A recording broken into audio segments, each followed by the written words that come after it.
الشيطان الرجيم.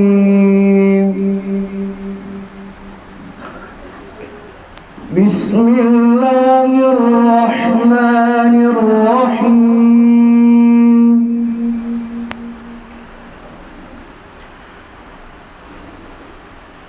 وقضى ربك ألا تعبدوا إلا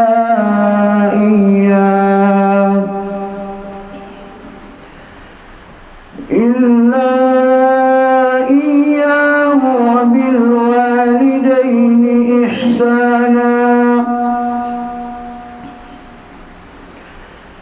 إما يبلغن عندك الكبر أحدهما أو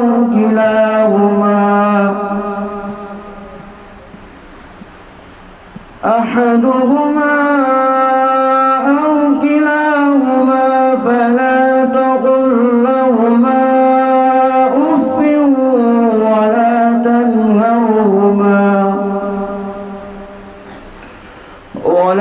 تنهرهما وقل لهما قولا كريما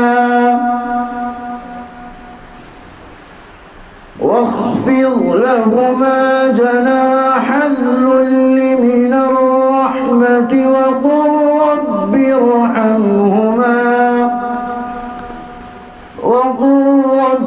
ارحمهما كما ربياني صغيرا. ربكم أعلم بما في نفوسكم إن تكونوا صالحين فإنه كان للأوابين غفورا. وآت ذا القربى حقه والمسكين وابن السبيل ولا تبذر تبذيرا إن المبذرين كانوا إخوان الشياطين وكان الشيطان لربه كفورا.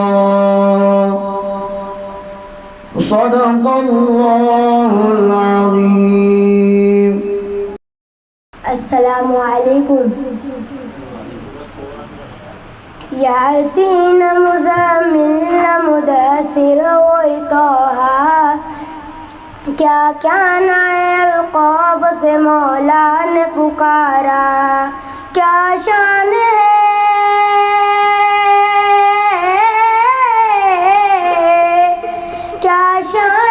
اس کی کہ جو امید لگی ہے. وہ میرا نبی ہے. وہ جس کے لیے محفل قانم سجی ہے. فردوس بری جس کے وسیلے سے ملی ہے. ہاں میرا نبی ہے. والشمس ضحیٰ چہرہ انور کی جھلک ہے. واللیل سجاتے سوئے حضرت کی لچک ہے. عالم کو دیا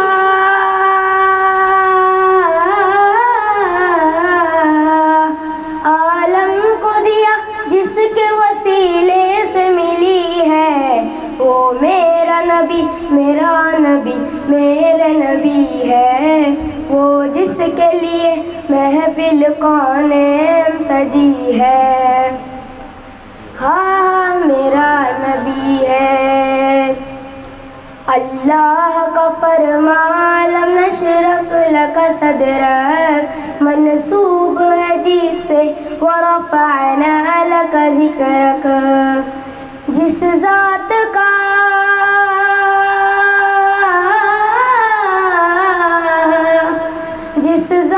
کا قرآن میں بھی ذکر جنی میرا نبی ہے وہ جس کے لیے محفل کونین سجی ہے، ہاں میرا نبی ہے۔ الحمد للہ وکفا وسلام علی عبادہ المصطفیٰ، اما بعد فاعوذ باللہ من الشیطان الرجیم، بسم اللہ الرحمن الرحیم۔ قال اللہ تعالی فی القرآن المجید ولا تقتلوا انفسکم ان اللہ کان بکم رحیما۔ صدر محترم، معزز علماء اکرام اور حاضرین مجلس، السلام علیکم ورحمۃ اللہ وبرکاتہ۔ آج کی اس پررونق مجلس میں میرا موضوع سخن ہے خودکشی کا بڑھتا ہوا رجحان اور اس کا حل۔ حضرات گرامی، در حقیقت انسان کا اپنا جسم و زندگی اس کی ذاتی ملکیت اور کسبی نہیں بلکہ اللہ تعالیٰ کی عطا کردہ امانت ہے۔ زندگی اللہ تعالیٰ کی ایسی عظیم نعمت ہے جو بقیہ تمام نعمتوں کے لیے اساس کی حیثیت رکھتی ہے۔ اسی لیے اسلام نے جسم و جان کے تحفظ کا حکم دیتے ہوئے تمام افراد معاشرہ کو اس امر کا پابند کیا ہے کہ وہ بہر صورت زندگی کی حفاظت کرے۔ یہی وجہ ہے کہ اسلام نے خودکشی کو حرام قرار دیا۔ اسلام کسی انسان کو خود اپنی جان طلب کرنے کی ہرگز اجازت نہیں دیتا۔ زندگی اور موت کا مالک حقیقی اللہ تعالیٰ ہے۔ جس طرح کسی دوسرے کو موت کے گھاٹ اتارنا پوری انسانیت کو قتل کرنے کے مترادف قرار دیا گیا ہے، اسی طرح اپنی زندگی کو ختم کرنا اللہ کے نزدیک سخت ناپسندیدہ عمل ہے۔ ارشاد ربانی ہے وَلَا تَقْتُلُوا أَنفُسَكُمْ إِنَّ اللَّهَ كَانَ بِكُمْ رَحِيمًا وَمَن يَفْعَلْ ذَلِكَ عُدْوَانًا وَظُلْمًا فَسَوْفَ نُصْلِيهِ نَارًا وَكَانَ ذَلِكَ عَلَى اللَّهِ يَسِيرًا۔ اور اپنی جانوں کو مت ہلاک کرو، بے شک اللہ تم پر مہربان ہے، اور جو کوئی تعدی اور ظلم سے ایسا کرے گا تو ہم قریب اسے دوزخ کی آگ میں ڈال دیں گے، اور یہ اللہ پر بالکل آسان ہے۔ احادیث مبارکہ میں بھی خودکشی کی سخت ممانعت آئی ہے۔ حضرت ثابت بن ضحاک رضی اللہ عنہ سے مروی ہے کہ نبی کریم صلی اللہ علیہ وسلم نے فرمایا جس نے کسی بھی چیز کے ساتھ خودکشی کی تو جہنم کی آگ میں ہمیشہ اسی چیز کے ساتھ عذاب دیا جاتا رہے گا۔ اس حدیث میں حضور اکرم صلی اللہ علیہ وسلم نے خودکشی کے عمل کو دوزخ میں بھی جاری رہنے کا اشارہ فرمایا ہے۔ دراصل اس فعل حرام کی انتہائی سنگینی کو ظاہر کرتا ہے، یعنی بہت سے ناجائز کاموں کی سزا تو جہنم ہوگی مگر خودکشی کے مرتکب کو بار بار اس تکلیف کے عمل سے گزارا جائے گا۔ گویا یہ دورہ عذاب ہے جو ہر خودکشی کرنے والے کا مقدر ہوگا، والعیاذ باللہ۔ محترم سامعین، آئیے میں آپ حضرات کے سامنے خودکشی کے اسباب اور ان کے حل پر بھی کچھ روشنی ڈالتا چلوں۔ خودکشی کے اسباب قرض اور مرض، ازدواجی اور خاندانی زندگی کی ناچاکی، رشتوں کے انتخاب کو لے کر اولاد اور والدین میں اختلاف اور ناجائز تعلقات ہے۔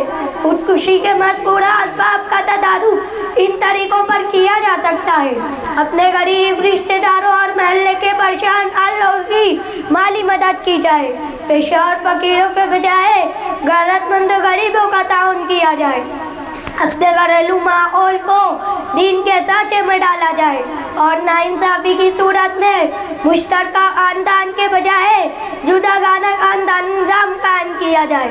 اسی طرح میاں بیوی کے اختلاف کو بروقت حل کر لیا جائے، رشتوں کے انتخاب میں اولاد کی مرضی کو مقدم رکھا جائے، اس لیے کہ والدین اس سلسلے میں مشیر ہیں۔ اسی طرح اولاد کو بھی چاہیے کہ وہ ماں باپ کے مشورے پر عمل کرے، اسی میں بھلائی ہے۔ اولاد کا بروقت سادگی سے نکاح کر دیا جائے، رشتوں کے انتخاب میں دین کو بنیاد بنایا جائے، نیز نکاح سے پہلے اولاد کی اچھی تعلیم و تربیت کی جائے، بطور خاص لڑکیوں کی اچھی نگرانی کی جائے، خودکشی کی تشہیر نہ کی جائے، نیز بغیر تحقیق اس کی وجوہات پر تبصرہ نہ کیا جائے۔ اللہ تعالیٰ ہم سب کو اچھی موت عطا فرمائے اور بری موت سے ہم سب کی حفاظت فرمائے، آمین۔ وآخر دعوانا ان الحمدللہ رب العالمین۔ وہ ان کا دیوانہ ہے، جس کو بھی دیکھا ہے وہ ان کا دیوانہ ہے۔ روزہ ہے جو آقا کا، جنت کا وہ ٹکڑا ہے۔ روزہ ہے جو آقا کا، جنت کا وہ ٹکڑا ہے۔ حجرے میں تو اماں کے رحمت کا خزانہ ہے۔ حجرے میں تو اماں کے رحمت کا خزانہ ہے۔ بن دیکھے محمد پر قربان زمانہ ہے۔ جس کو بھی دیکھا ہے وہ ان کا دیوانہ ہے۔ اس دن سے بلندی پر پہنچی ہے میری قسمت۔ اس دن سے بلندی پر پہنچی ہے میری قسمت۔ جس دن سے محمد کا ہونٹوں پہ ترانہ ہے۔ جس دن سے محمد کا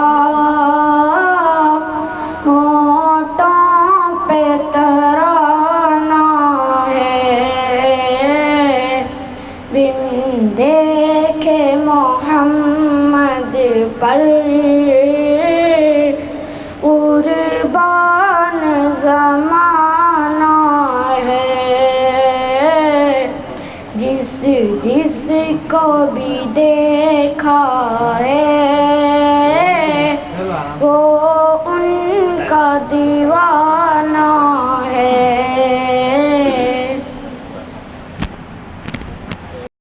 پہلے تو میں ہمارے اس مدرسہ ریاض الجنہ کے بانی و ناظم حافظ جمیل احمد صاحب اشاعتی دامت برکاتہم کا بہت شکر گزار ہوں کہ انہوں نے اس تدریب کو قائم کیا۔ دراصل قرآن کریم کو پڑھنا، قرآن کریم کو لکھنا، قرآن کریم کو سمجھنا یقیناً ایک معجزہ ہے۔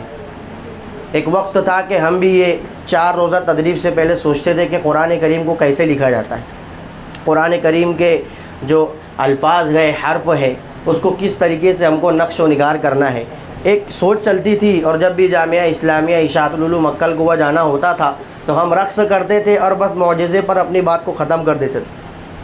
مگر جب الحمدللہ ہمارے جو مدرب تھے حضرت مولانا نذیر صاحب، انہوں نے ان 4 دنوں کے اندر انتہائی مشفقانہ رویے کے ساتھ اور بہت ہی اچھے انداز میں ہماری رہنمائی کی، اور قرآن کریم کے ایک ایک حرف کو کس طریقے سے لکھنا ہے بذات خود حضرت ہمارے پاس بیٹھ کر اس کی اصلاح کی، بورڈ پر کس طریقے سے اس کو بنانا ہے، اور خاص طور پر انہوں نے ہم کو جس بات پر آمادہ کیا کہ ہمارے پاس جو پڑھنے والے طلبہ و طالبات ہیں ان کو قرآن کریم کیسے لکھنا سمجھائے، کیسے ان کو سکھایا جائے، کیسے ان کو پڑھایا جائے، اس چیز کی خاص طور سے انہوں نے ہماری رہنمائی کی کہ ظاہر سی بات ہے بچے تو بچے رہتے ہیں، ایک ہوتا ہے بڑوں کو پڑھانا اور دوسرا ہوتا ہے بچوں کو پڑھانا۔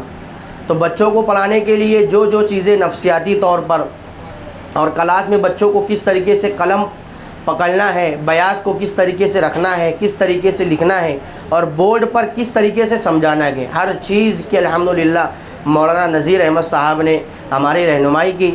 میں اخیر میں حضرت والا کا بہت ہی شکر گزار ہوں کہ انہوں نے ہماری رہنمائی کی۔ انشاءاللہ ہم عہد کرتے ہیں تمام اساتذہ کرام مدرسہ ریاض الجنہ کے کہ آنے والی نسلوں کو ہم بھی قرآن کریم کی تشریح اور انشاءاللہ قرآن کریم کو سکھانے کی پوری کوشش کریں گے۔ وآخر دعوانا ان الحمدللہ رب العالمین۔ بسم اللہ الرحمن الرحیم۔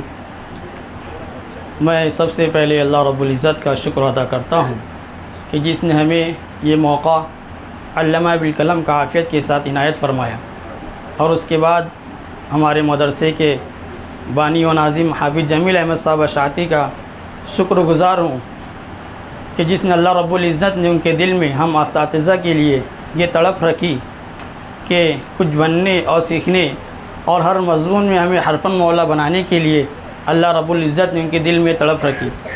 اور اس کے بعد ہمارے استاذ محترم مولانا نذیر احمد صاحب اشاعتی استاد جامعہ اسلامیہ اشاعت العلوم عقل کنواں کے شکر گزار ہوں کہ جنہوں نے اتنے کم وقتوں میں ہمارے اندر علامہ بالقلم کا شوق پیدا کر دیا۔ ان 4 دنوں میں ہم نے یہ سیکھا کہ ہمارے اندر اور ہمارے پاس پڑھنے والے طلباء کے اندر کس طرح لکھنے کا شوق پیدا ہو جائے اور ان کے اندر کس طرح لکھنے کی صلاحیت کو ہم اجاگر کر سکیں، اور اسی طرح احسن القواعد اشاعتی قاعدہ اول دوم اور دیگر کتابوں کو بچوں میں آسان طریقے سے سمجھانے کا ہنر ملا۔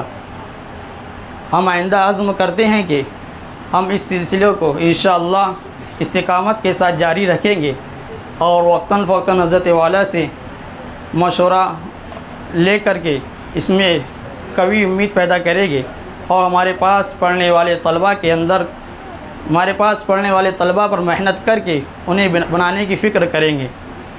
آخری میں اللہ رب العزت سے دعا ہے کہ اللہ رب العزت حافظ جمیل احمد صاحب اشاعتی کی کوششوں کو اور ان کی محنتوں کو عافیت کے ساتھ قبول فرما کر ان کی امیدوں سے بڑھ کر عطا فرمائے۔ فجزاکم اللہ واحسن الجزاء۔ الحمد للہ الذی وکفی وسلام علی عبادہ الذین اصطفی، اما بعد فقد قال اللہ تبارک و تعالی فی القرآن المجید والفرقان الحمید، اعوذ باللہ من الشیطان الرجیم، بسم اللہ الرحمن الرحیم، نون والقلم وما یسطرون۔ اللہ تبارک و تعالی نے اس کلام پاک میں اس آیت کریمہ کو نزول فرما کر کے قلم کی اہمیت اور افادیت کو عطا فرما رہے ہیں۔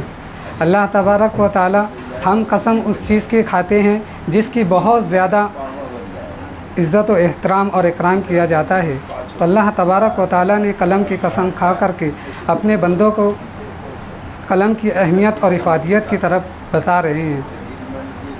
اور میں اللہ تبارک و تعالی کے شکر گزار ہونے کے بعد سب سے پہلے ہمارے ناظم مدرسہ حافظ جمیل احمد صاحب اشاعتی کا شکر گزار ہوں کہ انہوں نے ہمیں ایک ایسا موقع عنایت فرمایا، اگر وہ چاہتے تو ہمیں وہاں عقل کنواں بھیج کر کے بھی یہ تدریب حاصل کروا سکتے تھے، لیکن ہمارے گھر کے امور کو مد نظر رکھتے ہوئے اور ہمارے لیے آسانی ہو اس کے لیے وہاں کے اساتذہ کو خود ہمارے پاس ہمارے بیچ میں لا کر کے کھڑا کر دیا تاکہ ہم اپنے گھر کے کاموں کے ساتھ ساتھ اپنے کام کو اور اپنے نونہالوں کے لیے بہترین انداز میں ان کے مستقبل کے لیے کس طریقے سے ان کی خدمت کر سکتے ہیں، اس کے لیے بہترین طریقے سے ہمیں مولانا نذیر خان صاحب جو کہ ہمارے استاذ محترم بھی ہیں، ہم ان کے پاس جب جامعہ کے دنوں میں علامہ بالقلم سیکھتے تھے اس وقت ہمیں اس چیز کی قدر نہیں تھی، لیکن جب آج انہوں نے 4 دن کے اندر جس مشفقانہ انداز میں ہماری تربیت اور جس سہل انداز سے ہمیں سکھایا، ہم انشاءاللہ آئندہ کو یہ کوشش کریں گے کہ ہم اپنے بچوں کے اندر بہترین اسی طریقے سے سہل انداز کے اندر اپنے بچوں کی سکھانے کی کوشش کریں گے۔ اور میں دعا کرتا ہوں کہ اللہ تبارک و تعالی ہمارے ناظم مدرسہ حافظ جمیل احمد اشاعتی کو اسی طریقے سے ہم پر مشفقانہ نظر فرماتے رہے، تاکہ وہ جیسے وقتاً فوقتاً ہمارے لیے ہر قسم کی تدریب کا انتظام کرتے ہیں، کبھی اجازہ کی شکل میں، کبھی نورانی قاعدہ القرآن المجید کو تجوید کے ساتھ کس طریقے سے پڑھایا جائے، کاپودرا بھی بھیج کر انہوں نے ہماری تدریب فرمائی، اور آج علامہ بالقلم کی شکل میں جس طریقے سے ہمیں ہماری رہنمائی فرمائی، ہم ان سے آئندہ بھی اسی امید کرتے ہیں کہ وہ ہماری اسی طریقے سے ہماری رہنمائی فرماتے رہے۔ اللہ تبارک و تعالی انہیں صحت و تندرستی نصیب عطا فرمائے۔ وآخر دعوانا ان الحمد للہ رب العالمین۔ سبحان ربک۔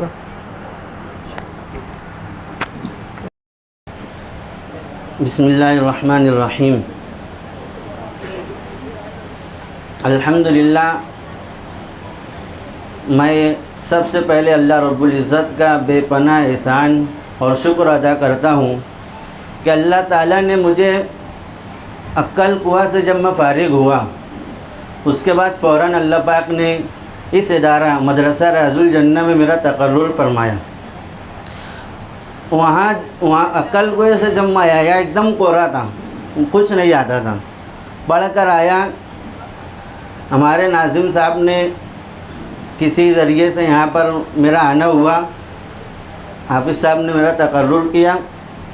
اس کے بعد یہاں پر لگنے کے بعد الحمدللہ جو ہمارے ناظم اعلیٰ حضرت حافظ جمیل صاحب اشاعتی، جو ہمہ وقت بچوں کے اندر کیسے اچھا پڑھنے کی، نکھار لانے کی، کیسے اساتذہ کے اندر خوبیاں آئی، اس کی فکر کرتے رہتے ہیں۔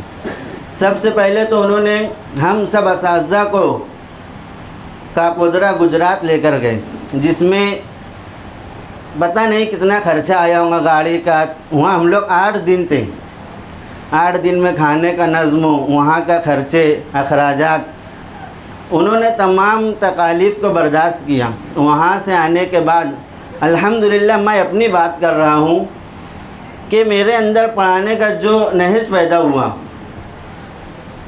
ابھی یہ مسابقہ جو ہوا اس میں الحمدللہ کافی بچوں نے نمبرات حاصل کیے۔ میں بہت ہی شکر گزار ہوں ہمارے ناظم حافظ جمیل احمد صاحب اشاعتی کا، جنہوں نے ہماری تدریب کے لیے کچھ نہ کچھ کوششیں کرتے رہتے ہیں۔ آج 4 دن سے علامہ بالقلم کی ٹریننگ چالو ہے، اس میں بھی ہم کو بہت سارا فائدہ ہوا۔ اس سے پہلے حافظ صاحب نے مجھے عقل کو لے کر گئے سفر پر، وہاں بھی مجھے چند جھلکیاں علامہ بالقلم کی بتائی، جس سے مجھے بہت فائدہ ہوا۔ وہاں سے میں نے ارادہ کر لیا تھا کہ حافظ صاحب آپ جب بولیں گے میں اس کے لیے تیار ہوں، اور انشاءاللہ بچوں کو قرآن کیسے لکھنا سکھایا جائے اس کے لیے سب سے پہلے میں تیار ہوں، اور ہمارے ساتھی بھی اس کی تائید کرتے ہیں۔ اور ہم جب بھی حافظ جمیل صاحب ہم کو کہیں گے، ہم ان کی آواز پر لبیک کہیں گے اور علامہ بالقلم کی ٹریننگ کو پورا کریں گے انشاءاللہ۔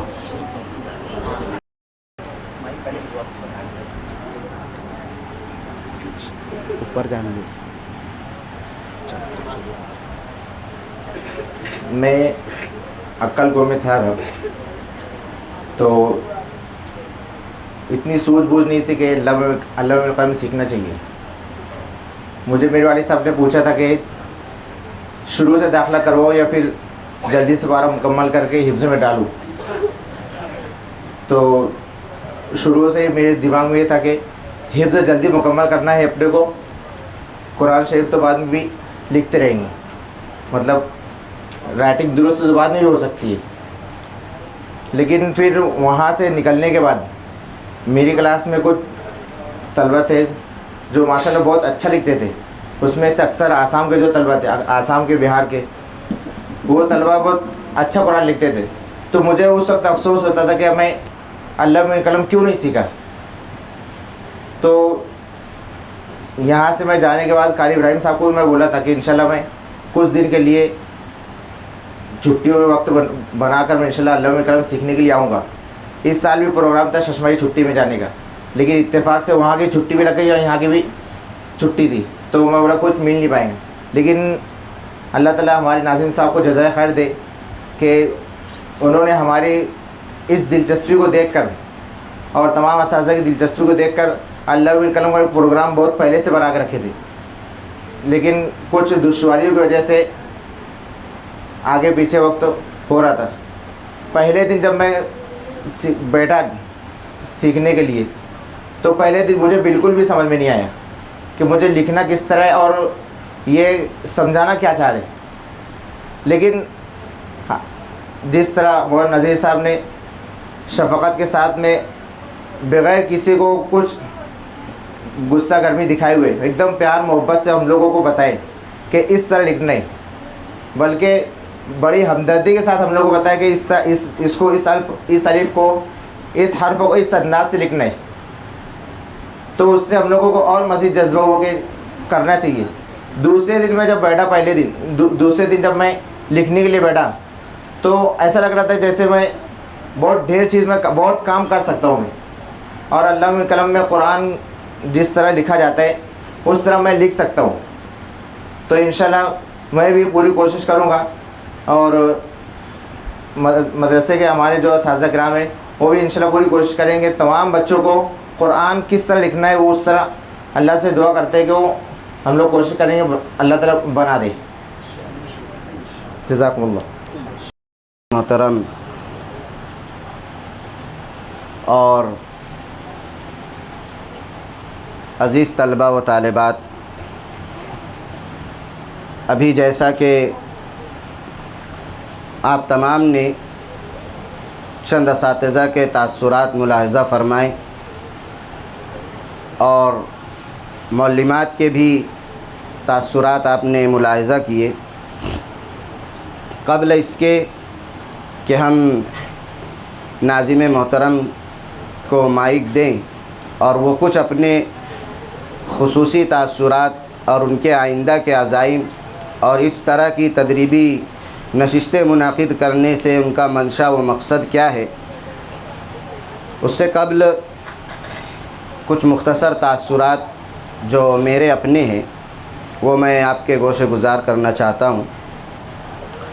اولاً تو اللہ رب العزت کا بے پناہ احسان و کرم ہے کہ اللہ تعالیٰ نے ہم تمام معلمین و معلمات کو اور خاص طور پر ان طلبہ و طالبات کو ایسا جوڑا اللہ تعالیٰ نے عطا فرمایا ہے ناظمہ اور ناظم کی شکل میں کہ جن کے دل میں اللہ تعالیٰ نے بڑی ہی تڑپ اور لگن شوق رکھا ہے, اور یہ تڑپ صرف طلبہ و طالبات کی حد تک محدود نہیں ہے, خصوصاً ادارے میں خدمات انجام دینے والے معلمین و معلمات کے لیے بھی ہے.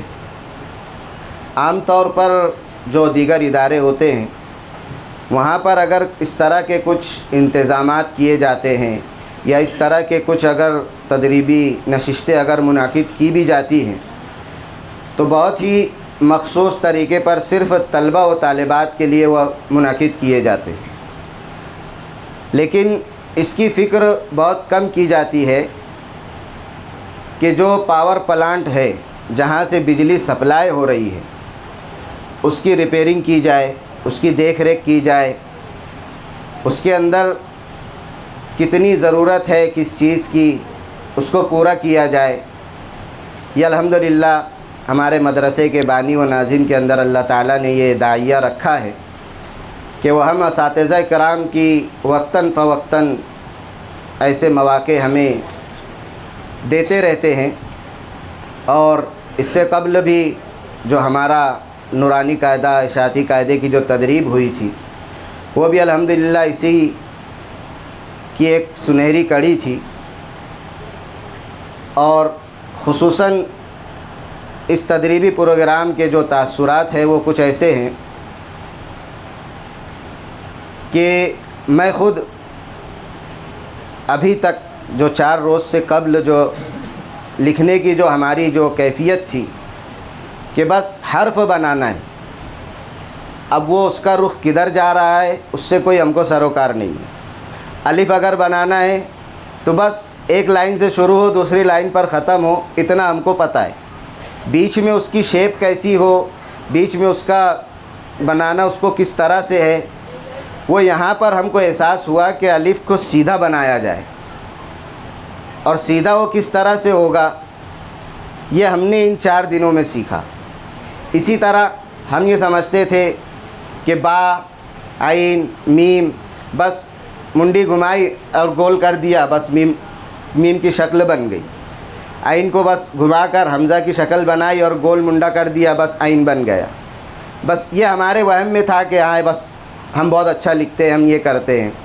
لیکن ان 4 دنوں میں خصوصاً جو احساس ہوا وہ یہ کہ لکھنے کا جو طریقہ ہے وہ بالکل جلد بازی نہیں کرنا ہے۔ جو ہمارے مربی تھے اور مدرب تھے، جو ہمیں اللہ تعالیٰ ان کی عمر میں برکت عطا فرمائے، یہ ہمارے اساتذہ نے بھی اس بات کو شاید نوٹ کیا ہوگا، اور جو ہمارے مہمان ہیں ان کی بھی گوش گزار کراتا چلوں کہ حضرت دکھنے میں بھلے ہی بہت سادہ مزاج ہے، لیکن اللہ تعالیٰ نے بہت اندر صلاحیت ودیعت کر رکھی ہے۔ ابھی جیسا کہ ہمارے ایک رفیق نے، ہمارے ساتھی نے کہا کہ بہت ہی محبت کے ساتھ مشفقانہ انداز میں ہمیں وہ سکھاتے رہے۔ ابھی جیسے کل کے روز ایک تذکرہ آیا تھا، حضرت مولانا نے کیا تھا کہ جو سرکاری طور پر جو ٹریننگ دی جاتی ہے اسکول کے ٹیچروں کو، تو وہ اتنی سخت ہوتی ہے کہ اس میں آپ ایک دوسرے سے بات بھی نہیں کر سکتے۔ اگر جو ٹرینر ہے جو ٹریننگ دے رہا ہے وہ کھڑے رہ کر اگر بورڈ پر کچھ سمجھا رہا ہے یا مائک پر کھڑے ہو کر لیکچر اگر دے رہا ہے، تو وہاں پر بیٹھنے والوں کی اتنی ہمت نہیں ہوتی کہ وہ ایک دوسرے سے بات بھی کر لے، یا آپس میں کچھ گفتگو کر رہے ہیں، کوئی کچھ بول رہا ہے کوئی کچھ بول رہا ہے، نہیں ہوتا ہے۔ لیکن ہم نے ان 4 روزوں میں حضرت کا جو مشفقانہ رویہ دیکھا، ان کا جو مزاج دیکھا، اور بہت سادگی سے، یعنی بعض جو ہوتے ہیں نا جو اس طرح کے پروگرام میں جو بلائے جاتے ہیں، الحمدللہ ہمارے یہاں تو سبھی اس طرح کے آتے ہیں۔ اللہ نے یہ ہمارے ناظم کی برکت سے ہمیں جو افراد عطا کیے ہیں، جو ہمارے یہاں مدربین کے طور پر جو آتے ہیں، چاہے وہ ہمارے مادر علمی جامعہ سے آئے ہوں یا کسی اور طرف سے آئے ہوں، تو وہ بہت ہی الحمدللہ سادگی کے ساتھ سادہ مزاج ہوتے ہیں۔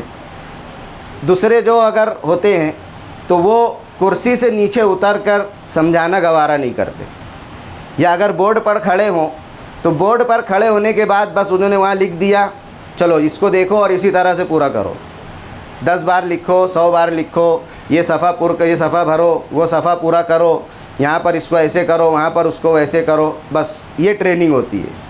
لیکن ہمارے جو معلمین ہیں وہ اس بات کے گواہ اور شاہد ہیں کہ حضرت نے خود ہمارے پاس بیٹھ کر ہاتھ میں قلم پکڑا کر اس کو بتلایا، یہاں پر بیٹھ کر کھڑے ہو کر خود ہماری جگہ پر ہماری نشست پر آ کر ہم کو بتلایا کہ لام کو اس طرح سے گھماؤ، الف کو بالکل سیدھا رکھو، عین کے نیچے کے شیپ کو تھوڑا سا اس کا منہ کھول کر رکھو۔ یہ اس طرح سے انہوں نے بالکل مشفقانہ انداز میں ہم کو یہ سکھلایا۔ یہ سکھلانے کا جو طریقہ تھا اس میں الحمدللہ ہماری دلچسپی اور بڑھ گئی، اور ہمارے دلوں میں یہ داعیہ پیدا ہوا کہ جس طرح سے جامعہ کے جو معصوم طلبہ ہیں، جو بچے ہیں، وہ جس طرح سے قلم پکڑ کر قرآن کریم کو لکھتے ہیں، تو ہماری یہ خواہش ہوئی، اور آئندہ ہمارا عزم بھی ہے اور عزم مصمم ہے کہ ہم اپنے پاس پڑھنے والے طلبہ کو اور طالبات کو اس نہج پر لے کر جائیں گے کہ انشاءاللہ کچھ سالوں میں، کچھ مہینوں میں انشاءاللہ ان کے اندر یہ صلاحیت پیدا ہو جائے کہ وہ قلم پکڑنے والے اور قلم کے ذریعے سے قرآن کریم کو لکھنے والے بن جائے، ان کی ہینڈ رائٹنگ اور اچھی بہتر سے بہتر بن سکے۔ اور اسی کے ساتھ ساتھ ایک جو نفسیاتی چیز تھی یہ شاید اساتذہ نے نوٹ کیا ہو کہ حضرت مولانا نے جو ہمارے مدرب تھے انہوں نے نفسیاتی طور پر ایک چیز ہمیں یہ سکھلایا. شاید اساتذہ نے اس بات کو نوٹ نہ کیا ہو، لیکن جو ہم نے دیکھا وہ یہ کہ طلبہ کے ساتھ معلمین کا، معلمات کا رویہ کیسا ہونا چاہیے. ہم صرف ان 4 دنوں میں صرف قلم پکڑنا اور حروف کو بنانا صرف یہی نہیں سیکھ رہے تھے. جیسے بہت مختصر، بہت اچھے انداز میں ہنستے کھیلتے حضرت نے بات بتلائی کہ جیسے بیٹھنے کے طریقے سکھلائے. جیسے کہا کہ 2 زانو بیٹھنا کھانا کھاتے وقت، 2 زانو اٹھا کر بیٹھنا کھانا کھاتے وقت، اسی طرح 1 زانو اٹھا کر لکھتے وقت، اور اسی طرح 2 زانو بچھا کر نماز میں. 3 لفظ ہے، 3 کلمے، 3 جملے ہیں، لیکن کتنی اچھی باتیں اس کے اندر بیان کی گئی. تو صرف ہماری شعبہ علامہ بالقلم کی صرف تدریب نہیں چل رہی تھی، بلکہ ہمارے اندر جو ہے طلبہ کو سمجھانے کی، طلبہ کو پڑھانے کی، ان کے اندر صلاحیتیں کیسے ودیت ہو، کیسے ان کے اندر یہ صلاحیتیں پیدا ہو، اس چیز کی بھی خاص طور سے ہمارے اندر ٹریننگ ہماری جاری تھی. ہم اللہ رب العزت کا بے انتہا شکر ادا کرتے ہیں. اور اس کے بعد ہمارے مدرسے کے بانی و ناظم جناب حافظ جمیل احمد صاحب اشاعتی مدظ اللہ العالی کا بھی بے پناہ احسان مانتے ہیں اور ان کو اپنا محسن سمجھتے ہیں کہ انہوں نے ہمارے لیے یہ موقع میسر فرمایا. ابھی جیسا کہ ہمارے ایک استاذ نے یہ کہا کہ ہمارے انتظامی گھریلو جو امور ہوتے ہیں، اب ظاہر سی بات ہے یہاں پر جو اساتذہ پڑھا رہے ہیں، معلمات جو یہاں پر خدمات انجام دے رہی ہیں، یہ ہمارا مکتب ایک ٹائم ہوتا ہے، پھر تھوڑے ٹائم کے لیے وقفہ ہوتا ہے، گھر جاتے ہیں، اپنی ضروریات پوری کرتے ہیں، پھر دوپہر میں آتے ہیں. تو یہاں سے ہم کو جامعہ جانا ذرا سا مشکل ہوتا ہے. یہ گھریلو ذمہ داریاں بھی ہمارے پیچھے ہیں. تو ہمارے ناظم محترم نے سمندر کو کھینچ کر ہمارے پاس لے کر آ گئے کہ ہم پیاسے تھے اور سمندر ہمارے پاس لے کر آ گئے. ہم اس پر حضرت ناظم صاحب کا بہت بہت شکریہ ادا کرتے ہیں اور بہت شکر گزار ہیں ان کے کہ انہوں نے ہمارے لیے موقع میسر فرمایا. اللہ تعالیٰ سے دعا ہے کہ اللہ تعالیٰ ہمارے جو مدرب تھے، ہمارے جو مہمان مکرم تھے، اللہ تعالیٰ ان کی عمروں میں صحت و عافیت کے ساتھ برکت عطا فرمائے، ان کی صلاحیتوں میں مزید اضافہ فرمائے، اور ان کی جو خدمات ہے، جو خدمات جلیلہ ہیں، یعنی کل حضرت نے بتایا کہ 37 سے 38 سال حضرت کو جامعہ میں ہو گئے خدمات انجام دیتے ایک ہی جگہ پر. یہ بہت بڑی قربانی ہے، کوئی 2-4 مہینہ سال بھر کی بات نہیں ہے. 38 سال کس کو کہا جاتا ہے؟ یعنی ابھی جو نسل چل رہی ہے بس 60 کے بعد ایکسپائری ڈیٹ شروع ہو جاتی ہے. اب 38 سال اگر سوچے تو آدھے سے آدھی زندگی سے بھی زائد کا عرصہ ایک ہی جگہ پر اس خدمات کو انجام دینے کے لیے انہوں نے اپنی زندگی کا عرصہ وقف کر دیا. اللہ تعالی ہمارے اندر بھی یہ داعیہ اور یہ شوق پیدا فرمائے. میں اس کے بعد ہمارے ناظم محترم سے درخواست کرتا ہوں کہ وہ اس ٹریننگ کا جو مقصد اور منشا تھا، اور خصوصاً اس سے پہلے بھی جو ہوئی اور آئندہ بھی جو اس طرح کے جو لمحہ وقفے سے جو ہمارے درمیان تدریب ہوتی رہتی ہے، اس کے منشا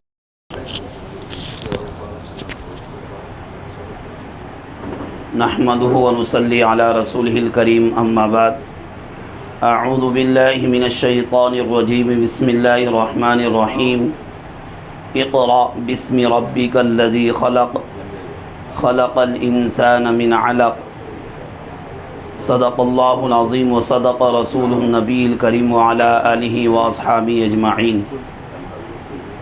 معزز مہمان اعظام، خصوصاً آج کی اس بابرکت مجلس کی صدارت اور ہمارے اس ادارے کے انتہائی مشفق و مربی سرپرستوں میں شامل، اور جب بھی راتوں کو ہاتھ اٹھتے ہیں، جب بھی نمازوں میں ہاتھ اٹھتے ہیں، تو مجھے اتنا گمان ہے میرے ان سرپرستوں سے کہ ضرور ریاض الجنہ کے لیے دعا کرتے ہوگے۔ میری مراد شہر کے مشہور و معروف عالم دین، عالم ربانی، جنہوں نے صرف شہر ہی نہیں بلکہ پورے ملکوں میں ایک اپنے شہر کا نام روشن کیا، حضرت مولانا حنیف ملی رحمۃ اللہ علیہ، جو کسی تعارف کی محتاج نہیں ہے۔ یقیناً شہر کو انہوں نے کیا دیا، ملکوں کو انہوں نے کیا دیا، یہ ہمارے علماء کرام، حفاظ اعظام، قاری قرآن، دینی طبقہ، عام عوام اچھی سے جانتی ہے۔ اور ہم نے دیکھا ہے کہ ہمارے جتنے بھی بڑے گزرے ہیں ان کی زندگی کو آپ غور سے دیکھو، ان کی زندگی کا محاسبہ کرو، ان کی زندگی تواضع، انکساری اور اخلاص کے ساتھ گزر کر مٹی بن گئی۔ بس ان کا یہ تواضع، ان کا یہ انکساری، ان کا یہ اخلاص ہمارے لیے رہبری ہے اور ہمارے لیے عملی جامہ ہے کہ ہم ان بڑوں کے نقش قدم پر چل کر ہم اپنی دنیا اور آخرت دونوں بنا سکتے ہیں۔ ان کے نور نظر اور ان کے فرزند حضرت مولانا نعیم الظفر صاحب ندوی دامت برکاتہم العالیہ، جو آج کی اس بابرکت مجلس کی صدارت فرما رہے ہیں، اور اس بابرکت مجلس کے مقرر خصوصی اور ہمارے اس ادارے کے مشیر خاص، جو سرپرستوں کے فہرستوں میں تو الحمدللہ پہلے ہی دن سے ہے، لیکن ادارے کا کوئی بھی کام ہو جو ہو چکا، جو عزائم میں ہے یا جو ہونے والا ہے، جو زیر تعمیر ہے یا زیر تکمیل ہے، اس میں الحمدللہ آج کے اس مقرر خصوصی حضرت مولانا مفتی عبدالقیوم صاحب دامت برکاتہم العالیہ، جو اس ادارے کے انتہائی مخلص، ہمارے اس ادارے کے مشیر خاص ہے ہر معاملے میں، اور آج کے اس بابرکت مجلس اور 4 روزہ تدریب کا پروگرام جو جاری تھا، اس کے جو مدرب ہے، جو خصوصی طور پر اگر یہ میں کہوں کہ اس مجلس کی رونق ہے، مولانا نذیر صاحب، جو میرے استاد محترم بھی ہے، جو الحمدللہ جامعہ عقل کو مادر علمی جو ہمارا ہے وہاں پر 38 سالوں سے خدمت انجام دے رہے ہیں، اور صرف وہ درس و تدریس ہی کی خدمت انجام نہیں دے رہے، بلکہ ایسے ہزاروں معلم میں ایک معلم ایسا نظر آتا ہے جو مہمان رسول سے کیا ہوا کچرے کو بھی صاف کرواتا ہے۔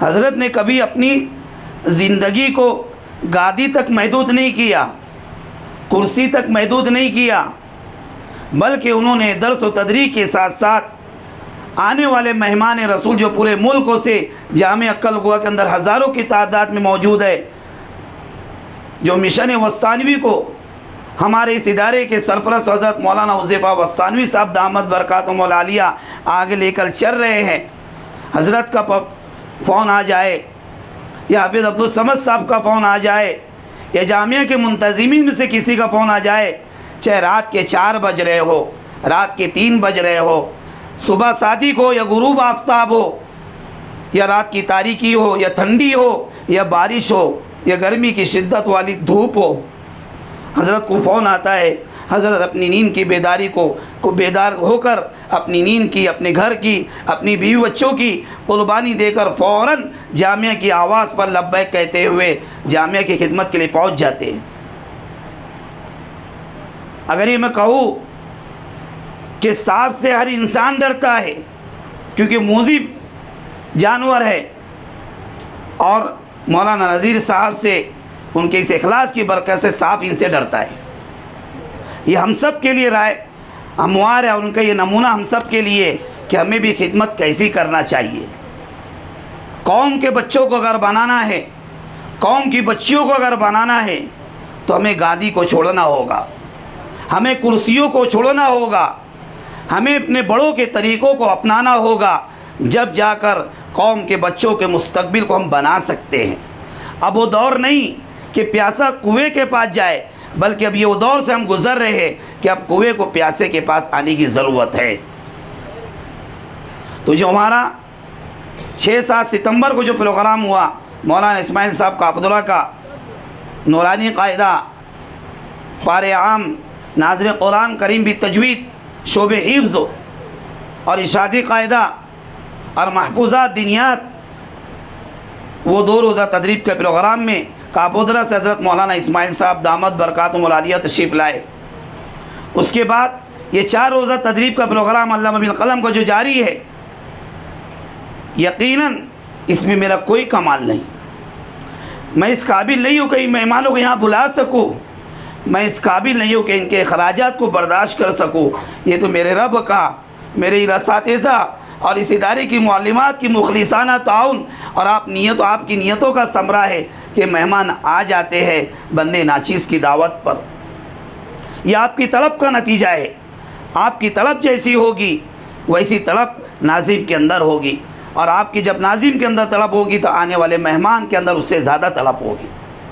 تو آپ نے الحمدللہ یہ 4 روزہ اور پچھلے 2 روزہ میں میرے اس ادارے کی جتنے بھی اساتذہ کرام ہیں، جتنے بھی اس ادارے کی معلمات ہیں، انہوں نے اپنی وقتوں کے علاوہ وقتوں کو دیا اور اپنی قربانی پیش کی، اور الحمدللہ کوشش انہوں نے حتی الامکان کی کہ ہم پوری طرح آئے ہوئے مہمانوں سے فیضیاب ہو جائے اور کچھ نہ کچھ سیکھ لیں۔ اور میں دیکھ رہا ہوں کہ جیسے جیسے تدریب کے پروگرام ہوتے جاتے ہیں، ہمارے اساتذہ کے اندر ایک حوصلہ ہوتا ہے، ایک امنگ ہوتی ہے، ایک ٹارگیٹ ہوتا ہے اور آگے بڑھنے کا ایک جذبہ ہوتا ہے، اور میں ان جذبے کو، ان ٹارگیٹ کو مسابقات کی شکلوں میں، دینی جلسوں کی شکلوں میں، امتحانات کی شکلوں میں، چاہے ماہانہ جائزہ ہو، 15 روزہ ماہانہ جائزہ ہو اور اس کے علاوہ جو بھی امتحانات ہو، اور وہ جو کتاب مکمل ہونے کے بعد جو امتحانات روزمرہ کے جو معمولات ریاض الجنہ میں موجود ہے، سالانہ امتحانات ہو، ششمائی امتحانات ہو، چاہے ضمنی مسابقہ ہو یا سالانہ مسابقہ ہو، ان مسابقات میں میں ہمارے ان اساتذہ اور اس ادارے کی معلمات کی محنت کو دیکھتا ہوں۔ ہمیں یہی منزل نہیں مل جائے گی، بلکہ ہمیں موت کی آخری سانس تک کام کرنا ہے۔ نہ ہمیں کل مطمئن ہونا ہے، نہ ہمیں آج مطمئن ہونا ہے، نہ ہمیں موت تک مطمئن ہونا ہے، ورنہ شیطان تو لگا ہوا ہے کہ ہم مطمئن ہو جائے، ہم خوش ہو جائے، ہم اپنے کاموں پر اطمینان کر لیں، بلکہ یہ دھوکہ ہے، اور شیطان کا کھلا دھوکہ یہی ہے کہ ہم اپنے کاموں پر مطمئن ہو جائے، نہیں، بلکہ یہ کام کرتے کرتے مرتے دم تک کام کرنے کا نام ہے، کام ڈرتے ڈرتے اللہ کے خوف کے ساتھ مکمل کرنے کا نام ہے۔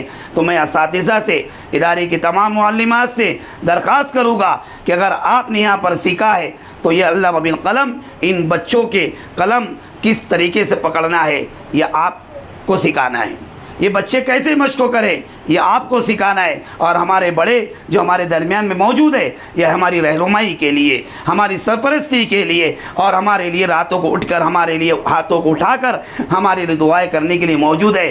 ضرورت ہے کہ آج اللہ نے ہمیں جو موقع دیا، اس میں میرا کوئی کمال نہیں، میرے ان بڑوں کا کمال ہے، میرے رب کائنات کا احسان عظیم ہے کہ اس نے ہم سب کو اس کی توفیق دی، کیونکہ نعمتوں میں سب سے بڑی نعمت اگر کوئی چیز ہے وہ ہدایت کی ہے۔ اگر انسان کے پاس سب نعمتیں موجود ہو، اگر سب سے بڑی نعمت ہدایت موجود نہ ہو، وہ نامکمل ہے، وہ یہ ڈر ہے کہ وہ نقصان اٹھا سکتا ہے، لیکن اللہ کا احسان عظیم ہے کہ اللہ نے جو بھی تدریب کا پیغام ہم سے لیا یا یہاں پر ہوا، ہمارے بڑوں کی دعاؤں کا ثمرہ ہے اور اللہ کی توفیق ہدایت سے ہوا ہے۔ میں سب سے پہلے اللہ کی بارگاہ میں اس کا احسان عظیم مانتا ہوں، اسے شکر ادا کرتا ہوں۔ اللہ ان تدریب کے پروگرام میں ہم سے جو بھی کمی کوتاہی ہو گئی اسے معاف فرمائے، اور آئندہ اس سے بہتر اچھا کام کرنے کی توفیق عطا فرمائے۔ وآخر دعوانا الحمد للہ رب العالمین۔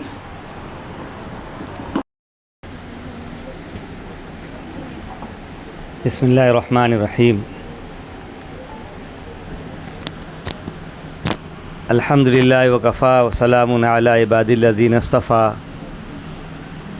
اما بعد فاعوذ باللہ من الشیطان الرجیم، بسم اللہ الرحمن الرحیم۔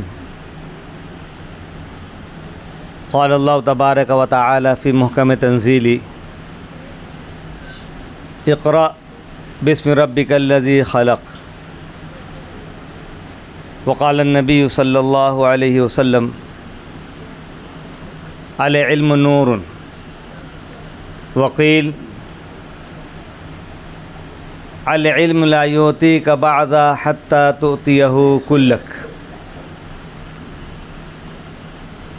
علم انسان کو انسان بنا دیتا ہے علم بے مایا کو سلطان بنا دیتا ہے، علم اللہ جسے دے اسے ایمان بھی دے، ورنہ یہ وہ ہے کہ شیطان بنا دیتا ہے۔ قابل احترام مہمان معظم محترم حافظ مولانا نذیر احمد صاحب، مدرب ادارہ علامہ بالقلم، مقرر خصوصی حضرت مولانا عبدالقیوم صاحب اشاعتی، اس مدرسے کے ناظم محترم حافظ جمیل احمد صاحب، محنتی اور شوق سے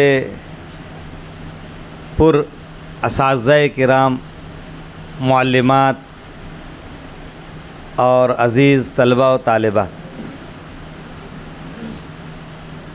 اللہ کے نبی صلی اللہ علیہ وسلم پر غار حرا میں سب سے پہلی وحی جو اتری وہ سورہ علق کی ابتدائی آیتیں، جس کو میں نے شروع میں پڑھا، اقرأ بسم ربک الذی خلق، پڑھیے اپنے رب کے نام سے جس نے پیدا کیا۔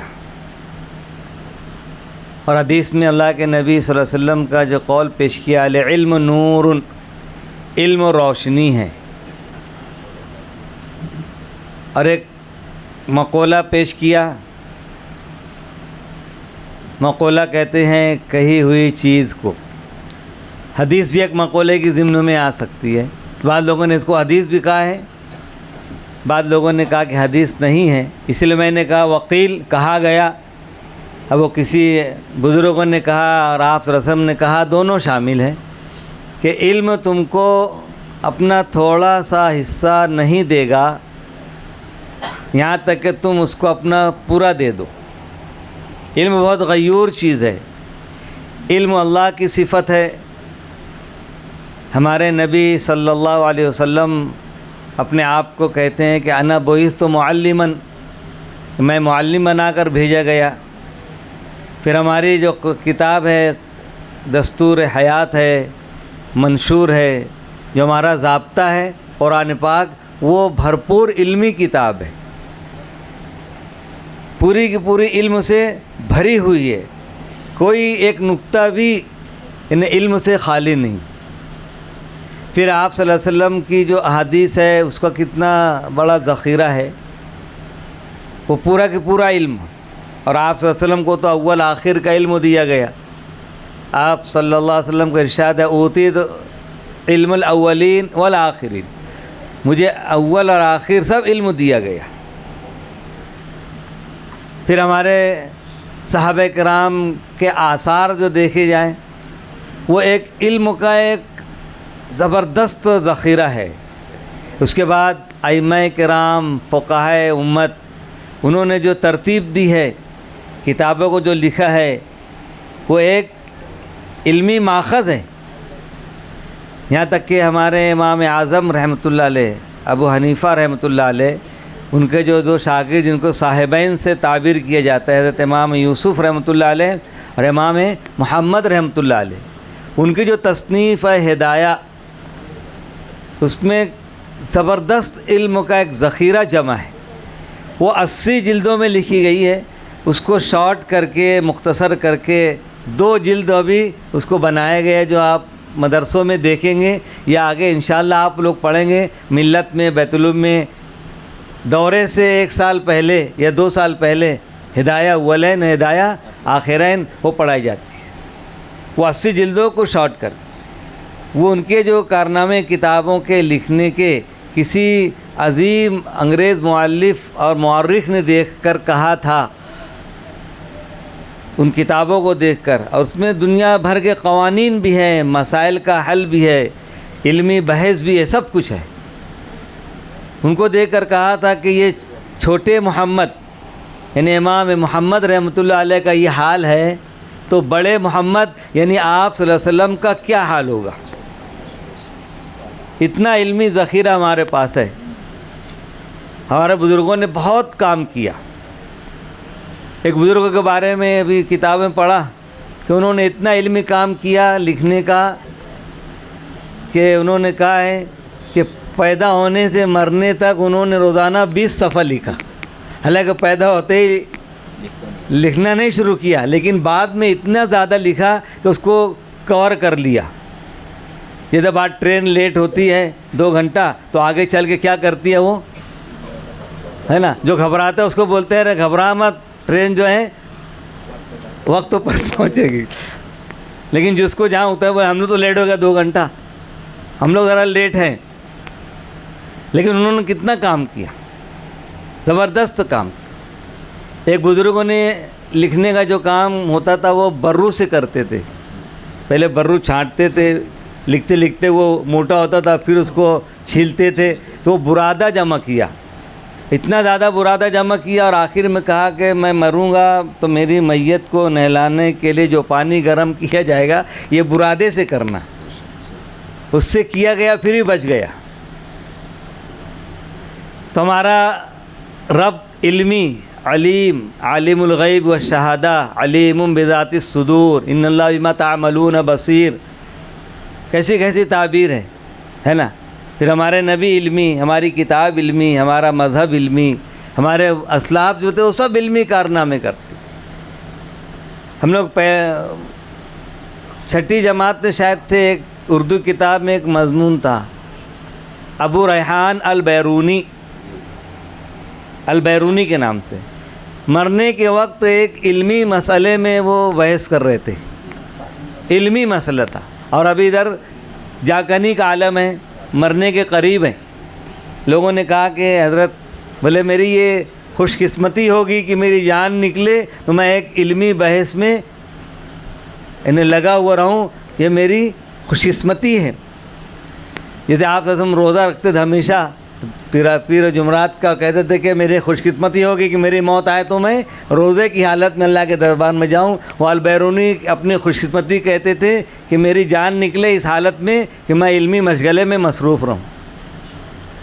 ایک بڑے بزرگ انتقال کے قریب تھے، تو ان کے ایک شاگرد، دو بڑے عالم دین تھے، عیادت کے لیے گئے، تو عیادت کے لیے پہنچے تو استاد جو تھے، جو بیمار تھے، انہوں نے اپنے شاگردوں سے ایک علمی سوال کر لیا، ایک علمی سوال، وہ حج کے متعلق ہے، کہ کہا رمی جمرات شیطان کو کنکری مارنا، حاجی لوگ وہ کام کرتے ہیں 10، 11، 12، پہلے وہ سواری پر سوار ہو کر کنکری مارنا افضل ہے یا پیدل جا کر کنکری مارنا افضل ہے؟ دو ہے، سوار یا پیدل۔ ان کے شاگرد نے ایک جواب دیا پیدل، تو بزرگ نے کہا کہ نہیں، کیا بچا پھر؟ سوار۔ تو انہوں نے کہا سوار، بولے نہیں، بولے حضرت دو جواب تھا، دونوں دیا، دونوں نہیں، پھر آپ ہی بتائیے۔ تو انہوں نے کہا کہ 12 تاریخ کو اگر حاجی مینا میں رکنا چاہتا ہے اور 13 کو مکہ جانا چاہتا ہے، 10، 11، 12 یہ 3 دن حاجی مینا میں رہتے ہیں اور کنکری مار کے مکہ اکثر چلے جاتے ہیں، لیکن بعض لوگ 12 کو بھی رکے ہیں اور 13 کو جاتے ہیں۔ تو انہوں نے کہا کہ اگر 12 تاریخ کو مینا میں رکنا ہے تو اس کے لیے افضل ہے کہ پیدل جائے جمرات کے پاس، کنکری مار کے اپنے خیمے میں واپس آئے، اور جس کو 12 تاریخ کو مکہ جانا ہے کنکری مار کر، وہ اپنی سواری پر آئے، سوار کنکری مارے اور اپنی سواری آگے بڑھا دے۔ یہ ایک علمی مسئلہ ہے۔ تو یہ بات ہو گئی، تھوڑی دیر بعد ملاقات کر کے گئے، چند قدم چلے تھے کہ گھر سے کچھ رونے کی آواز آئی، واپس آ کر دیکھتے ہیں کہ ان کے استاد انتقال کر گئے، اللہ کو پیارے ہو گئے۔ بتانے کا مقصد یہ کہ انتقال کا وقت تو قریب ہے، اور کس میں مصروف ہیں؟ بولو، علمی کام میں مصروف ہے نا۔ ہمارے بزرگوں نے کتنی کتابیں لکھی، تاتاریوں نے ہمارے کتب خانوں پر حملہ کیا، اس کو جلایا تو ہفتوں مہینوں وہ جلتی رہی، دریا میں ڈال دیا تو ہفتوں مہینوں وہ دریا کا پانی سیاہی سے کالا رہا۔ تو بہت علمی کام ہوا ہمارا، وہ اسی علمی کام کا ایک ذرا سی نمونہ ہے جو ہمارے اس مدرسے میں کیا جا رہا ہے۔ ہم کو علمی میراث ملی ہے، ہمارے نبی ہم کو کیا دیے ہیں؟ علم کا ہم کو وارث بنائے ہیں، لم یرثوا دینار ولا درہما، ہم کو دینار اور درہم کا وارث نہیں بنایا. العلماء ورثۃ الانبیاء، علماء جو ہیں انبیاء کے وارث ہیں. یہ کام جو میں مختصر بات میں کہوں گا کہ جو لکھنے کا، قرآن کو تحریر کرنے کا جو یہ علامہ بالقلم میں ذریعے کام ہوا، یہ بھی ایک علمی کام ہے، ایک علمی کام ہے اور زبردست کام ہے. اللہ نے ہم کو موقع دیا ہے اور اس کو اس لیے دیا جا رہا ہے کہ ہم اپنے کاموں کے اندر تربیت کے ذریعے، ٹریننگ کے ذریعے، تدریب کے ذریعے حسن پیدا کریں، اس کے اندر ایک قبولیت پیدا کریں. اور ہر چیز کی قبولیت کا ایک اصول ہے، اس کے اندر اچھائی ہوتی ہے، خوشنمائی ہوتی ہے، دیدہ زیبی ہوتی ہے، دلکشی ہوتی ہے، دیکھنے میں اچھا ہوتا ہے تو لوگ اس کو قبول کرتے ہیں. کوئی بھی کام تدریب کے بعد کیا جاتا ہے تو اس میں حسن آتا ہے، خوبصورتی آتی ہے. تو کوئی سب بنانے والے، عمارت بنانے والے انجینئر ہیں، انجینئر نے ایک علم حاصل کیا، آرکیٹیکٹ کا علم حاصل کیا اور ہر طریقے سے اس میں محنت کی. علم حاصل کرنے کے بعد ماہر انجینئر کے ہاتھ میں رہ کر مشق کی. ایک ڈاکٹری پڑھ لیتا ہے ڈاکٹر، تو اس کو 6 مہینہ کسی ڈاکٹر کے انڈر میں رہ کر مشق کرنا پڑتی ہے. اور جو جتنے ماہر ڈاکٹر کے انڈر میں ہوتا ہے وہ اتنا ماہر بنتا ہے. تو ٹریننگ ہمارے اسلام کی ایک دین ہے. ہمارے نبی صلی اللہ علیہ وسلم پڑھاتے پڑھاتے ٹریننگ کرتے تھے. آپ کی جو تربیت کی باتیں تھی وہ بہت اچھی ہوا کرتی تھی. ٹریننگ ہمارے نبی کے زمانے سے وہ بھی ہمارے وراثت میں ہے. ٹریننگ کو حاصل کرنا، تربیت کو حاصل کرنا، تدریب کو حاصل کرنا. آپ پڑھاتے پڑھاتے صحابہ کرام نے سوال کرتے تھے، بتائیے وہ درخت کون سا ہے جس کا پھل بہت میٹھا ہے اور جس کی جڑیں بہت مضبوط ہے. اسی درخت سے ٹیک لگا کے بیٹھے ہیں صحابہ کرام اور سوچنے لگے وہ بیر کا درخت ہے کہ آم کا درخت ہے. وہ چلے گئے جنگل میں، وادیوں میں گھومنے لگے، حالانکہ کس سے بیٹھے ٹیک لگا کر؟ اسی درخت، یعنی کھجور کا درخت. تو یہ ہے ٹریننگ، دماغ کو بھی استعمال کرنا ہے نا، ان کی صلاحیتوں کو اجاگر کرنا. یہ تمام چیزوں کا نظام اس لیے ہوتا ہے کہ اساتذہ کے اندر، طلبہ کے اندر کاموں میں حسن پیدا ہو جائے. اور حسن اللہ کو پسند ہے. اللہ جمیل یحب الجمال، اللہ جمیل ہے. کیا حافظ جمیل صاحب؟ یحب الجمال، جمال کو، خوبصورتی کو پسند کرتا ہے. وَأَحْسِنُوا، تم اپنے کاموں میں احسان کی صفت پیدا کرو، ہے نا. ان اللہ یحب المحسنین، اللہ احسان سے، احسان یعنی حسن. احسان کس کو کہتے ہیں؟ سل من قطعک واعف عن من ظلمک واحسن الی من اساء الیک. اس کے ساتھ حسن کرو، یعنی وہ برا کام کر رہا ہے تم اس کے ساتھ اچھا کام کرو. ہمارے نبی کو لوگ پتھر مارتے تھے، آپ پھولوں کی بارش کرتے تھے. آپ کو گالیاں دیتے تھے، آپ ان کے لیے اللہ مہدی قومی فإنہم لا یعلمون، اللہ میری قوم کو ہدایت دے، وہ اس کو جانتے نہیں. تو حسن. فرعون کو کہا گیا احسن کما احسن اللہ الیک، احسان کر بندوں کے ساتھ، اللہ نے تجھ کو کیا بنایا ہے؟ لوگوں کا بادشاہ بنایا ہے. ظلم کرتا تھا، یقتلون، ٹکڑے ٹکڑے کرتا تھا. یقتلون ابناکم، اور کہیں یقتلون ابناکم، کہیں گردن کھلی مارتا تھا اور کہیں یقتلون، کہیں ٹکڑے ٹکڑے کرتا تھا. اتنا ظلم کرتا تھا. تو یہ تمام کام جو آپ کے سامنے ہیں، مولانا نذیر صاحب اللہ ان کی عمروں کو خوب خوب صحت کے ساتھ دراز فرمائے اور ہمارے لیے نفع بخش بنائے. زبردست کام کرتے ہیں. یہ کام بھی ہے ہمارے لیے حسن کا. رائٹنگ اگر خراب ہے، اس میں اگر حصہ لیے ہماری رائٹنگ سدھر جائے گی، لوگ اس کو اچھی طریقے سے پڑھیں گے، دیکھیں گے. تو یہ ہمارے کاموں میں احسان کی صفت. اور احسان، مل احسان، سب سے آخر میں حضرت جبریل آئے تھے. کون؟ حضرت جبریل میں ہے نا. مل احسان کیا کہا آپ نے؟ ان تعبد اللہ کانک ترا فإن لم تکن ترا فإنہ یراک. تم عبادت اس شان سے کرو. عبادت، ابھی علم الدین سیکھنا عبادت ہے کہ نہیں عبادت ہے؟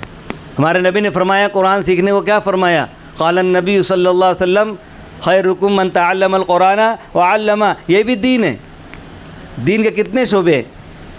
ایک شعبہ نہیں ہے. الایمان بضع وسبعون شعبہ اعلیٰ کلمۃ لا الہ الا اللہ وادنیٰ اماطۃ الاعداء عن الطریق الحیاء شعبۃ من الایمان. ہے نا. ایمان کے 70 سے زیادہ شعبے ہیں. سب سے بلند درجہ ایمان کا درجہ لا الہ الا اللہ کا اقرار، سب سے آخری درجہ راستے سے تکلیف دہ چیز کا ہٹانا ہے، اور حیا بھی ایمان کا ایک جز ہے. اور دین کیا ہے؟ یہ بھی سیکھنا ایک دین کا ایک شعبہ ہے. الدین یسرن، اتنا آسان کر دیا. تو بہرحال اللہ نے ہم سب کے لیے مواقع عنایت فرمائے ہیں، ہم اس سے بھرپور فائدہ اٹھائیں. اور تمام چیزیں حاضر ہے نا، تمام چیزیں حاضر ہے. محنتی اساتذہ ہیں، محنتی مدربین ہیں، اور ہر طریقے سے تمام چیزیں ہمارے لیے حاضر ہیں. اگر ہم نے فائدہ نہیں اٹھایا تو ہم سے زیادہ نقصان اٹھانے والا کوئی نہیں ہوگا.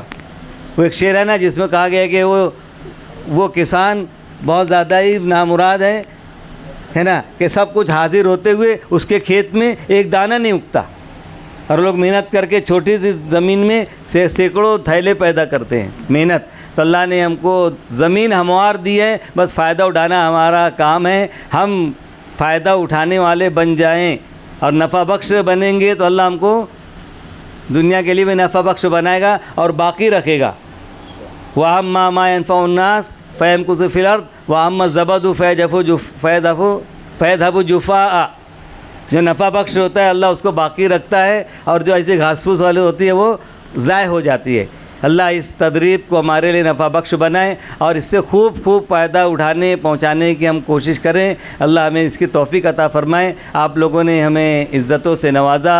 حافظ جمیل صاحب کو، مدرسے کے معلمین معلمات کو، طلبہ کو دنیا آخرت کی عزتوں سے نوازے. مہمان مکرم مقرر خصوصی ان تمام کو بھی اللہ ہے نا خوب جزائے خیر عطا فرمائے اور دنیا آخرت کی عزتوں سے نوازے، اور کہنے سننے زیادہ عمل کی توفیق عطا فرمائے. آمین. وآخر دعوانا الحمدللہ.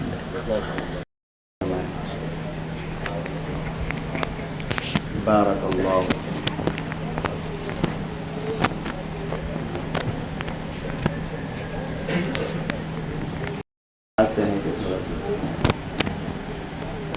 مفتی عبدالقیوم صاحب کے ہاتھوں سے استقبال کیا.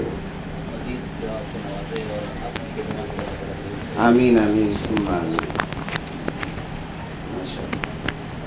بارک اللہ. ادارے کی جانب سے کچھ بارک اللہ.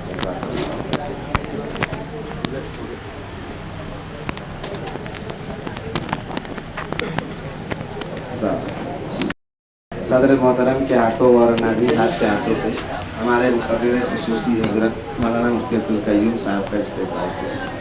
بارک اللہ فیکم. اللہ تعالیٰ بے انتہا قبول فرمائے. اجرا ہو رہا ہے.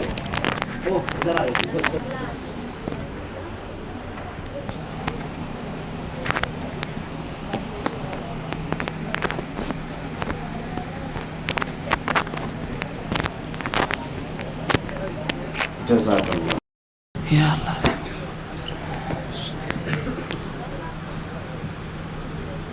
الحمد للہ رب العالمین والصلاة والسلام علی سید المرسلین وآلہ وصحبہ اجمعین. اعوذ باللہ من الشیطان الرجیم. بسم اللہ الرحمن الرحیم. نون والقلم وما یسطرون. وقال رسول اللہ صلی اللہ علیہ وسلم الحکمت ضالۃ المؤمن فحیث وجدها فهو احق بها او کما قال النبی صلی اللہ علیہ وسلم. اس بامقصد مجلس کے مہمان مکرم جامعہ اسلامیہ اشاعت العلوم مکل کوہ کے مایہ ناز محنتی معلم مدرب حضرت مولانا نذیر احمد صاحب اشاعتی، حضرت مولانا نذیر احمد صاحب محمدی دامت برکاتہم العالیہ، ادارہ حاضہ کے ناظم محترم، تمام ہی اساتذہ اکرام، معلمین اور معلمات،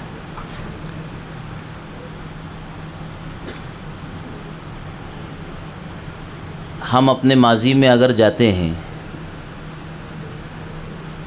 تو قلم کو بڑی اہمیت حاصل رہی ہے. قلم کو، بلکہ ہمارے متقدمین کے زمانے میں علم کا بہت بڑا راستہ قلم ہی تھا، علم دینے کا، علم لینے کا۔ نبی کریم صلی اللہ علیہ وسلم پر قرآن کریم اتارا گیا اور قریش مکہ نے ماننے سے انکار کر دیا، اسے جادو کہہ دیا، آپ کو جادوگر بتا دیا، اور آپ تو امی تھے، نہ لکھنا جانتے تھے نہ پڑھنا جانتے تھے۔ قرآن نے کہا هو الذی بعث فی الامیین رسولا منہم یتلو علیہم۔ تو سوال یہ کہ آپ لکھنا بھی نہیں جانتے اور پڑھنا بھی نہیں جانتے، تو پھر اتنی عظیم کتاب 30 پاروں کی شکل میں قرآن کریم آپ نے کیسے لکھا؟ لکھنا تو آپ کو آتا ہی نہیں۔ تو قرآن کریم نے اس کو خاص بیان کیا، وَلَا تَخُطُّهُ بِيَمِينِكَ إِذًا لَارْتَابَ الْمُبْطِلُونَ۔ خط کی بات آ گئی نا، وَلَا تَخُطُّهُ بِيَمِينِكَ۔ نبی آپ تو لکھتے نہیں ہیں، اگر آپ لکھنا جانتے ہوتے تو اذن لرتاب المبطلون، یہ باطل پرست تو زیادہ شک کرتے کہ حقیقت میں آپ نے ہی یہ قرآن لکھ ڈالا ہے، جبکہ آپ لکھنا نہیں جانتے تھے۔ خط کی ہر دور میں بڑی اہمیت رہی ہے۔ قلم صاحب قلم کے لیے ایک طاقتور ہتھیار ہوتا ہے۔ قلم کے ذریعے کرتاس پر واضح ہونے والی اور روشن ہونے والی جو عبارات اور جو نقوش اور جو حروف آتے ہیں، وہ صاحب قلم کی ذہنیت، اس کے مشاہدات، اس کے جذبات کے عکاس اور ترجمان ہوتے ہیں۔ صاحب قلم اپنی تحریر سے، اپنی نگارشات سے دنیا سے چلے جانے کے بعد بھی زندہ و آباد ہوتا ہے، تحریر باقی رہتی ہے، اس کے خطوط باقی رہتے ہیں، اس کے نقوش جاویداں ہوتے ہیں۔ کہا جاتا ہے، اہل علم کہتے ہیں کہ جس طرح مصوری تصویر سازی، مصوری یہ تصویر کی زبان ہے، اسی طرح تحریر یہ الفاظ کی زبان ہے۔ اگر ہمارا خط یعنی تحریر خوش خط اگر ہم ہے، اچھی ہے، خوبصورت ہے، اسے پڑھنے کا دل ہوتا ہے، دماغ اس کی طرف جو ہے متوجہ ہوتا ہے، دلچسپی بڑھتی ہے۔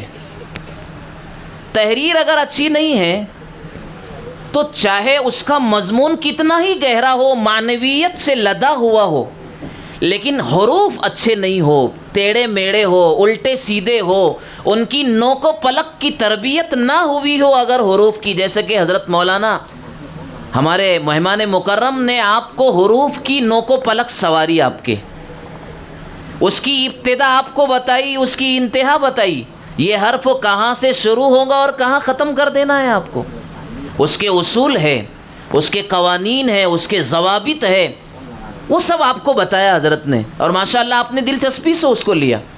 تو اگر تحریر اگر خوش ہے، بہتر ہے، تو پڑھنے کی طرف طبیعت راغب ہوتی ہے، اور تحریر اگر بہتر نہیں ہے تو آدمی اچھی چیز کو بھی نہیں پڑھتا، اس کا دل اس کو دیکھنے کو بھی گوارا نہیں کرتا۔ ایک آدمی ہے، وہ کہنے لگا کہ بھائی میں نے جو ہے نا خط لکھنا چھوڑ دیا، بولے خط لکھنا چھوڑ دیا۔ کیوں بھائی خط لکھنا چھوڑ دیا آپ نے؟ آگے میرے پیر بہت دکھتے، بولے بچے متوجہ ہو، ہاں پیر میرے بہت دکھتے ہیں، بولے یہ عجیب بات ہے، خط تو تحریر تو ہاتھوں کا کام ہے، ہاتھ دکھنا چاہیے، پیر کیوں دکھتے ہیں؟ کہا کہ بات دراصل یہ ہے، میں تحریر جو بھی لکھتا ہوں دوسروں کے نام، اسے پڑھنے مجھے جانا پڑتا ہے، کیونکہ کسی کو سمجھ میں آتی ہی نہیں ہے۔ تحریر اتنی جو ہے بھوڑ قسم کی اور نا تربیت یافتہ، جس کی ابتدا کا کوئی ٹھکانہ نہیں، انتہا کا، تو مجھے پڑھنے جانا پڑتا ہے، اس لیے میرے پیر دکھتے ہیں۔ پتہ چلا کہ تحریر کا اچھا اور بہتر ہونا یہ ایک مہارت ہے، ہذہ ہی المہارہ، یہ ایک مہارت ہے، ایک ٹیلنٹ ہے، یہ جو آپ کو حضرت مولانا حافظ جمیل صاحب اور ان کے اساتذہ اور مولانا کی فکروں سے اور محنتوں سے آپ کو ایک مہارت ملی ہے اور یہاں بیٹھے بیٹھے مل گئی ہے۔ میں نے شروع میں جو بات اٹھائی وہ یہ تھی کہ دور قدیم سے زیادہ تر علم لینے کا راستہ قلم رہا ہے۔ حضرت مولانا نعیم الظفر صاحب ادام اللہ ذلہ نے بھی اس کی کچھ مثالیں پیش فرمائی۔ پہلے دور ایسے ہی تھا بچوں کہ املا کرایا جاتا تھا، علم کا املا ہوتا تھا۔ املا سمجھتے آپ؟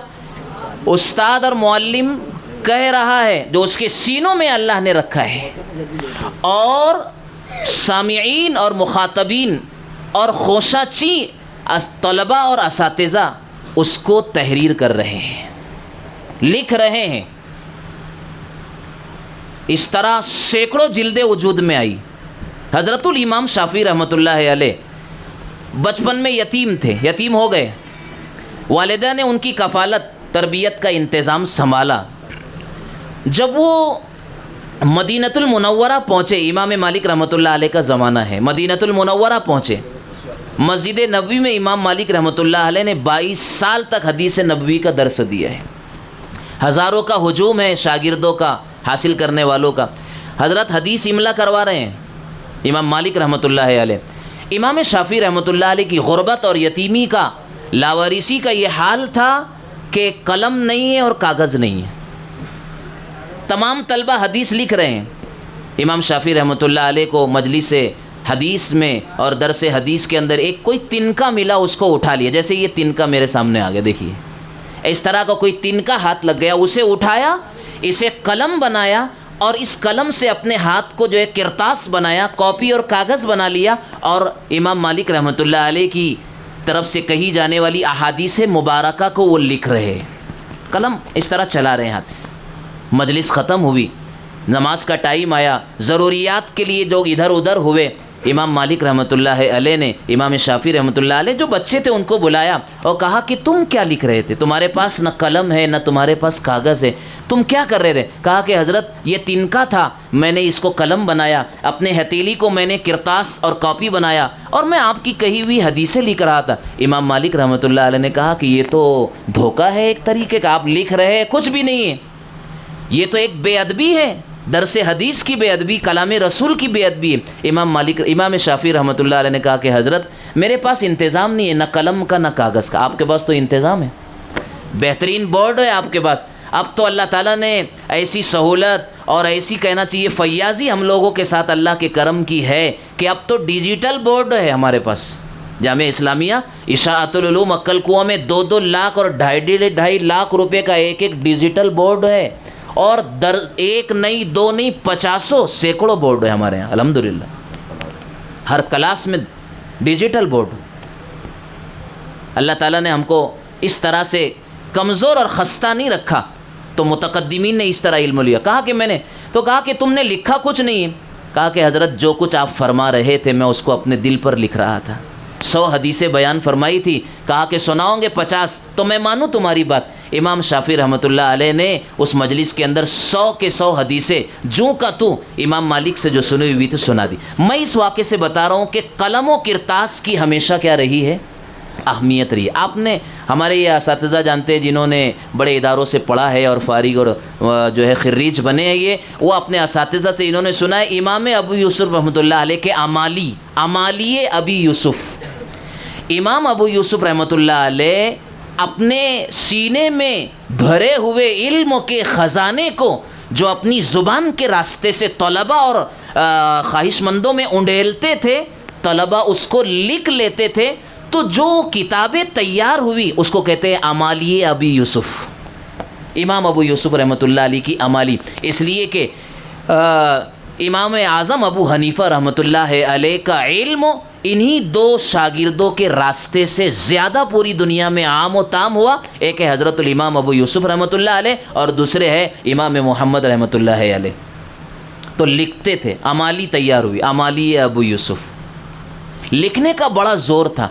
اب ہمارے زمانے میں مدارس سے بھی تحریر اور لکھنے کا رواج کم سے کم ہوتا چلا گیا، پہلے امتحانات میں بھی بچوں کو زیادہ لکھنا ہوتا تھا، اب امتحانات کے پرچوں کی شکلیں بھی جو جدید آئی اور اس میں جو کہنا چاہیے کہ ڈیولپ ہوا ہے یا کہو ترتیب بدلی، اس میں بھی اب ہمارے بچوں کو زیادہ لکھنا نہیں ہوتا ہے.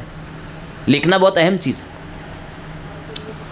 دارالعلوم دیوبند میں آج بھی تحریر کا خوش ہونا، خط کا خوش ہونا، بہتر ہونا، اچھی تحریر کا ہونا، اس کی بڑی اہمیت ہے، اور اس کے نمبرات اضافے کے ساتھ مزید دیے جاتے ہیں. اس لیے علامہ بالقلم کا جو مشن حضرت مولانا غلام محمد صاحب وستانوی رحمہ اللہ تعالی رحمتاً واسعہ نے یہ کہاں سے لایا تھا؟ حضرت نے بنگلہ دیش سے. میں نے اسی لیے حدیث پڑھی، الحکمت و ضالۃ المومن. حکمت علم کی بات، دانش کی بات اور تربیت کی بات، ہیرا قیمتی چیز جہاں ملے ہم اس کے محتاج ہیں، اس کو ہم کو لے لینا چاہیے. حضرت مولانا رحمۃ اللہ علیہ کا یہ خلقی، نیچرلی اور فطری اللہ تعالیٰ نے یہ ان کو ذہن و دماغ عطا کیا تھا، یہ جذبہ دیا. جہاں جاتے دنیا بھر میں، ملک و بیرون ملک، وہاں کی اچھی بات کو اپنے ادارے کی بہتری کے لیے اور اپنے ادارے میں نکھار اور سدھار پیدا کرنے کے لیے حضرت وہ چیزیں لے کر کے چلے آتے تھے، چاہے وہ چھوٹوں سے ملے. تو بنگلہ دیش سے آیا علامہ بالقلم، غالباً حضرت مولانا سے بات ہو رہی تھی 2000 سے پہلے. حضرت مولانا وستانوی صاحب رحمۃ اللہ علیہ جامعہ میں علامہ بالقلم لے آئے تھے. اب اس کے لیے جو قربانیاں درکار ہو دینے کے لیے تیار. اسی طرح مسابقات کی یہ سنہری کڑی اور سلسلہ حضرت مولانا نے سعودی عرب سے لایا، جو خوب چلا، لوگوں نے اس کی پیروی کی، اس کی تقلید اور نقالی کی. ایک اچھی چیز کی بنیاد ڈال کے گئے. ایک مزاج ہونا چاہیے، وہی مزاج جو ہے آپ کے ناظم صاحب نے پایا. جہاں سے کوئی اچھی چیز ملے اس کو اپنے ادارے میں لانا چاہیے. یہ بہت اچھی بات ہے. آپ کو ایسا ادارہ ملا، آپ کو ایسے محنتی اساتذہ، معلمین اور معلمات ملے. مولانا سے ابھی بازو میں بیٹھ کر گفتگو ہو رہی تھی. آپ کے لیے خوشخبری سنا رہے تھے حضرت کہ میں نے کہا کہ 4 گھنٹے تک ان کی رگڑائی کی، دیر طویل وقفے تک. میں نے کہا کہ مولانا کہہ رہے تھے کہ میں نے ان کو جو ہے سمجھایا، پڑھایا اور بتاتے رہا، تدریب کرتا رہا ان کی. لیکن یہ بچوں کی اور معلمین کی جو ہے یکسوئی تھی، دلچسپی اتنی تھی کہ میں برابر لگاتار طویل ٹائم تک ان کو جو ہے سکھاتا رہا، لیکن کوئی اکتایا نہیں. بڑی دلچسپی سے طلبہ نے بھی اس کو سیکھنے کی کوشش کی اور اساتذہ نے بھی. یہ بہت بڑی بات ہے کہ حکمت کی بات ہے، ہمارا گمشدہ سرمایہ ہے، ہمارے کام کی چیز ہے، وہ ہمیں بہرحال لینا چاہیے. اور آسانی سے مل رہی ہے. خود مولانا چلے آئے، سارے انتظامات ذمہ دار اساتذہ نے اور مدرسے کے ذمہ داروں نے کر دیا. یہ بہت بڑی بات ہے. تو قلم کی ہمیشہ اہمیت رہی ہے. اس لیے ہر بچہ اپنی تحریر کو اپنے خط کو خوش بنانے اور بہتر بنانے کی کیا کرے گا؟ محنت اور کوشش کرے گا. جو بھی انتظامات آپ کو یہاں کیے اور کروائے جائیں گے، آپ اس میں مزید دلچسپی لیتے رہیں گے. اور یہ کہ یہ جو مشن وستانوی ہے علامہ بالقلم کا، جو حضرت مولانا نذیر احمد صاحب کے واسطے سے ہمیں ملا ہے، ہم اس کی قدر کریں گے، دوسروں تک اس کو دیں گے، اس کو پہنچائیں گے. اور حضرت مولانا وستانوی صاحب رحمۃ اللہ علیہ کے لیے آپ دعائیں کرتے رہیں گے، مغفرت کی بھی اور ان کے درجات کی بلندی کی بھی، کہ اللہ نے کیا کیا ان کو جو ہے ذہن و دماغ دیا تھا اور کتنی فکریں عطا کی تھی، وہ چیزیں ہم کو آج ان کی وجہ سے حاصل ہو رہی ہے. اللہ تعالیٰ آپ کے اس ادارے کو اور کامیابی سے مزید ہمکنار کرے، اور جو بھی شعبہ جات اس کے چل رہے ہیں ان میں ترقی دے، اور جو عزائم اور ارادے ہیں اللہ اس ادارے کو اس میں کامیابی عطا فرمائے. ہماری حاضری کو بھی اللہ تعالیٰ قبول فرمائے. تمام منتظمین، تمام محنت کرنے والے اساتذہ اور ناظم صاحب اور دیگر معلمین اور معلمات کو اللہ خوب جزائے خیر دے. خصوصاً میں حافظ جمیل صاحب کا بھی اور مولانا نذیر احمد صاحب کا بھی شکریہ ادا کرتا ہوں کہ آپ نے 4 دن تک مسلسل یہاں رہ کر کے جس جافشانی اور جس جرا محنت کے ساتھ ہمارے ان اساتذہ اور بچوں کو آپ نے اپنا جوہر عطا کیا، اپنا ہنر عطا کیا، اپنی صلاحیتوں کو ان میں انڈیلنے کی آپ نے دل و جان سے کوشش فرمائی. بہرحال اللہ تعالیٰ اس کا آپ کو بہترین اس کی جزا اور بدلہ اللہ عطا فرمائیں گے. لیکن ہم آپ کے شکر و گزار ہیں. اللہ تعالیٰ آپ کی آمد کو ہم سب کے لیے قبول فرمائے. وآخر دعوانا الحمدللہ. اللہم صلی علی سیدنا و نبینا و شفیعنا سندنا مولانا محمد اللہم لک الحمد کلہ ولک الشکر کلہ وإلیک یرجع الامر کلہ. اللہم لک الحمد حمدا لا یرید قائلہ الا رضاک ولك الحمد حمدا لا منتهى له دون مشيئتك اللهم صل على محمد كلما ذكره الذاكرون وصل على محمد كلما غفل عن ذكره الغافلون اللهم إنك عفو كريم تحب العفو فاعف عنا يا كريم اللهم إنا نسألك علما نافعا ورزقا حلالا طيبا وعملا صالحا مقبولا اللهم إنا نعوذ بك من علم لا ينفع ومن قلب لا يخشع ومن دعاء لا يستجاب له اللهم يسر علينا أمورنا مع الراحة لقلوبنا وأبداننا اللهم وفقنا لما تحب وترضى واجعل آخرتنا خيرا من الأولى مولائے کریم ہم سب بہت کمزور بندے اور بندیاں ہیں اے اللہ قدم قدم پر آپ کی نصرتوں کے رہنمائی کے محتاج ہے اے اللہ ہم سب نیاز مند ہیں غنی ذات صرف آپ کی ہے اے اللہ اپنے خزانے سے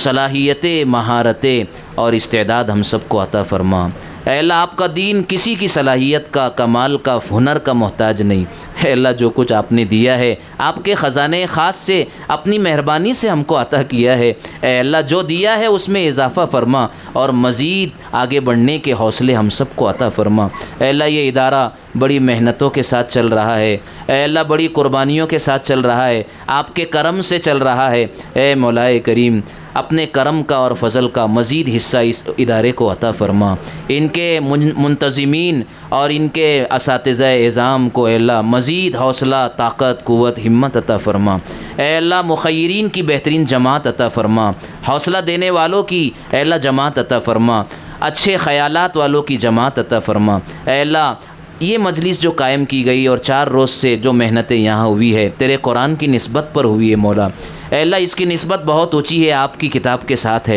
اے اللہ ان کی برکات سے اس کی برکات سے ہم سب کو اے اللہ مستفیض فرما حضرت مولانا نذیر احمد صاحب کو اللہ جزائے خیر عطا فرما اے اللہ ان کی محنتوں کو کاوشوں اور قربانیوں کو جو انہوں نے ادارے کے لیے صرف کی اساتذہ اور طلبہ کے لیے دل و جان سے مولا اپنی مہارتوں کو انہوں نے پیش فرمایا اے اللہ اس کا اپنی شایان شان انہیں بدلہ عطا فرما ادارے کے حق میں ان کی ذات کو ان کی آمد کو اے اللہ روشن مستقبل کی ضمانت فرما اے اللہ یہاں کے سارے انتظامات کو اپنے خزانے غیب سے پورا فرما اے اللہ جو رکاوٹیں ہیں اے اللہ جو مشکلات ہے اپنے کرم سے دور فرما دے اے اللہ جو تعمیر ہو رہی ہے ایک بہت بڑے صرفے سے اے اللہ ایک ادارہ اور ایک عمارت تعمیر ہو رہی ہے اے اللہ بہت ساری کٹھنائیوں کا دشواریوں کا سامنا ہے اپنے کرم سے انہیں دور فرما اپنے کرم سے انہیں دور فرما تمام حالات کو اے اللہ ادارے کے حق میں سازگار فرما ہماری آمد کو باعث خیر و برکت بنا کر ذخیرِ آخرت بنما اے اللہ ہم نے جو مانگا ہے وہ بھی عطا فرما جو مانگنے سے رہ گیا اپنی شان کے مطابق عطا فرما